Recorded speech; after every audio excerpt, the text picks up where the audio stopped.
welcome to WTPN. I'm Eric Garces.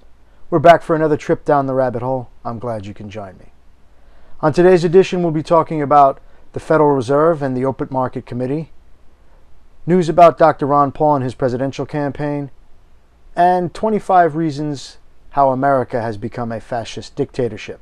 In our top story, the privately owned Federal Reserve banking cartel has announced publicly that their Open Markets Committee will plan to devalue the currency by 33%. This is above the 6% tax-exempt interest and steals the purchasing power of your money. The Fed believes that manipulation of interest rates and the value of the dollar can reduce unemployment rates. The results of the past 40 years say exactly the opposite. The quantitative easing program gave proofs to the lie that monetary manipulation can even spur the economy. Between November of 2010 and June of 2011, the privately owned Federal Reserve banking cartel made attempts to spur economic growth by purchasing over $600 billion in treasury bonds, thus flooding the banking system with extra cash and keeping their interest rates low in response to the economy. Previously, it had been growing at a 3.4% annual rate, but this slowed to 1% in the first half of 2011. Once the privately owned cartel stopped supplying all of this cash into the system, economic growth in the second half of the year of 2011 accelerated to a 2.3% annual rate.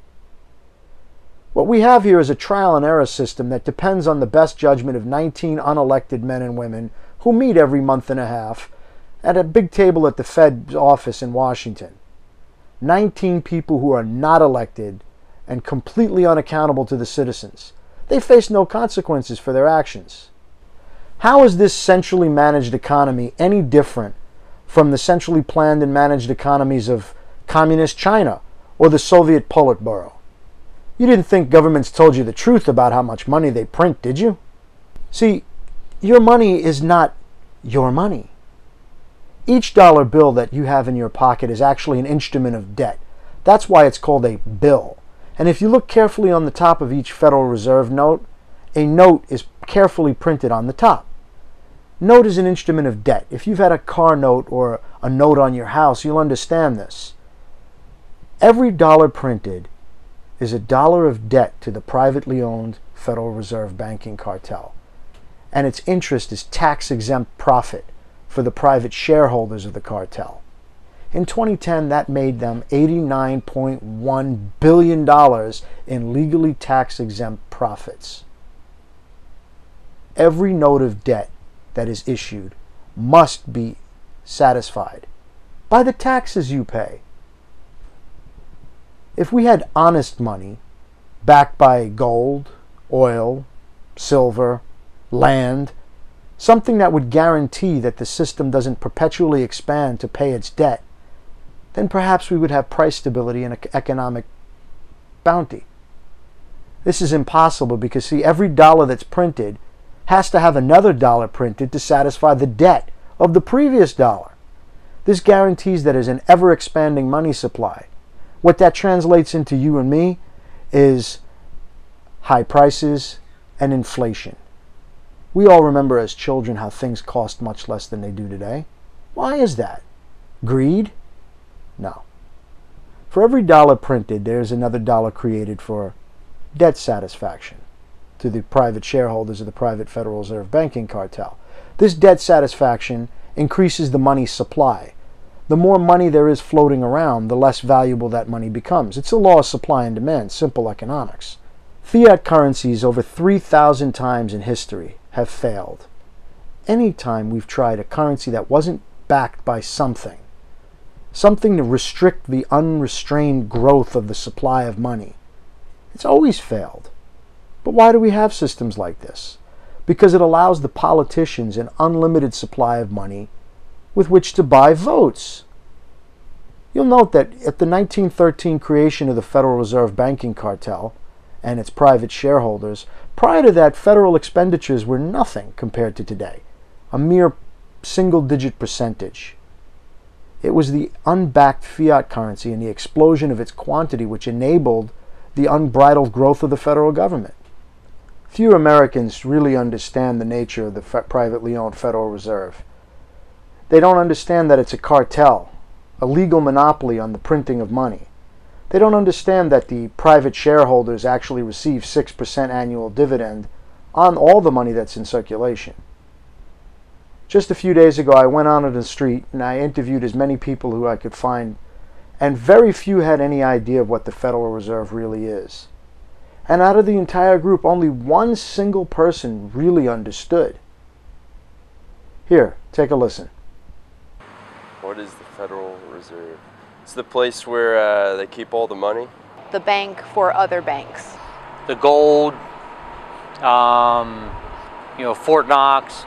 My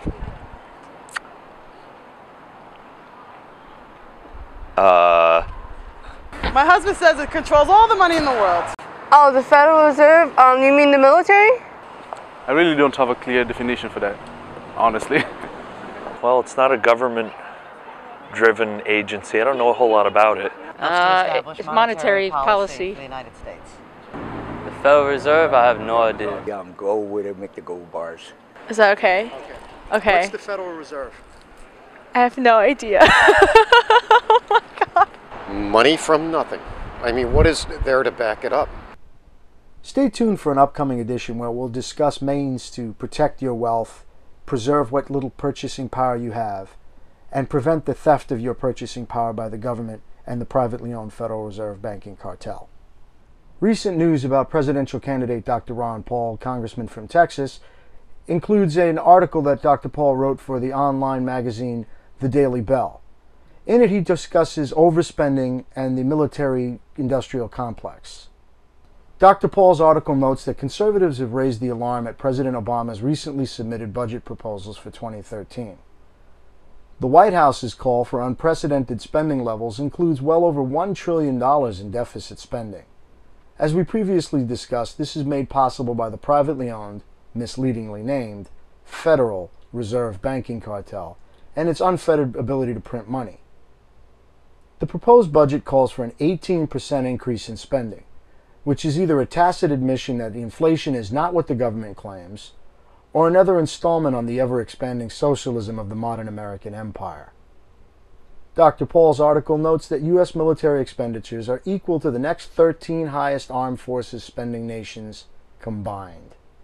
Yet there are still apologists for the military-industrial complex who cry draconian and cuts in spending are mentioned.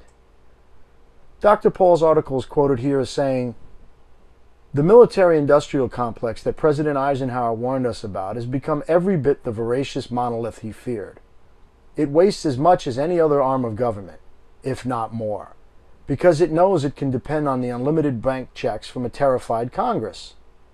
Wasting money on overseas adventurism and nation-building threatens our national security by massively contributing to our debt. Both welfare and warfare spending are tipping our economy into a serious currency and debt crisis. We can afford no sacred cows in our budget. One only has to look to the violence and civil unrest in Greece and ask, is that the sort of security we envision for our nation's future?" End quote. Dr. Paul's fears of the rise of a fascist nation in the ashes of massive debt, similar to the Weimar Republic in the 1920s in Germany, which gave rise to the fascist Hitler and the Nazi Party, aren't unfounded. Indeed, it sets up our next little video shot. Dr. Paul's campaign speech recently where he discussed the terror of the possibility of America slipping into a third world fascist dictatorship. Now we're slipping into a fascist system where there's a combination of government and big business and authoritarian rule and suppression of the individual right of each and every American citizen. That is what we have to reverse and get the people to agree with us. As you can see, Dr. Paul is very seriously concerned about America's slide into third world despotism. Conditions in America today with massive public debt, unemployment, and the threat of rising hyperinflation are all the types of conditions which existed in Germany prior to the rise of the Nazi Party in 1933. This sets up our next subject. Our issue comes from the End of the American Dream blog, which is related to the Economic Collapse blog. You can find here at the economiccollapseblog.com multiple stories that give you information and statistics that you will not find anywhere else. The latest article we're discussing today is 25 reasons why America is becoming just like Nazi Germany. Some of these specific items we're going to discuss here are: Nazi Germany was a totalitarian Big Brother police state that constantly monitored everything that German citizens did. Nazi officials often used their positions of power to force others to do dehumanizing things. In Nazi Germany, authorities could stop you and search you at any time for any reason. Under Adolf Hitler, there were massive increases in government spending. Under Hitler, taxes were raised dramatically in order to pay for all of these social programs. In Nazi Germany, the healthcare system was taken over by the government. Once the Nazis took power, they rapidly implemented gun control legislation, and later they took all the guns away from the population. In Nazi Germany, the prisons were absolutely packed. Under Adolf Hitler, there was basically no freedom of speech. Under Adolf Hitler, paranoia was the standard operating procedure. As you can see, the parallels are numerous. Now, I don't fear Americans becoming Nazified. We have far too many honorable and well-educated and well-intentioned people in our United States military to ever allow something like this to happen. But the same could have been said for Nazi Germany. Hitler's SS and the Nazi Party's Schutzstaffel, or Protective Squadron, was formed as Hitler's personal army, a military force that was answerable to him alone, separate from the armed forces of Germany, which Hitler feared were more loyal to the state and not him. We cannot continue to rely only on our military in order to achieve the national security objectives that we've set. We've got to have a civilian national security force that's just as powerful, just as strong, just as well funded. A people who mean to be free must be educated, informed, and engaged. Thanks for joining me again for this most recent installment of WTPN. Look for the next episode coming up real soon at this webpage.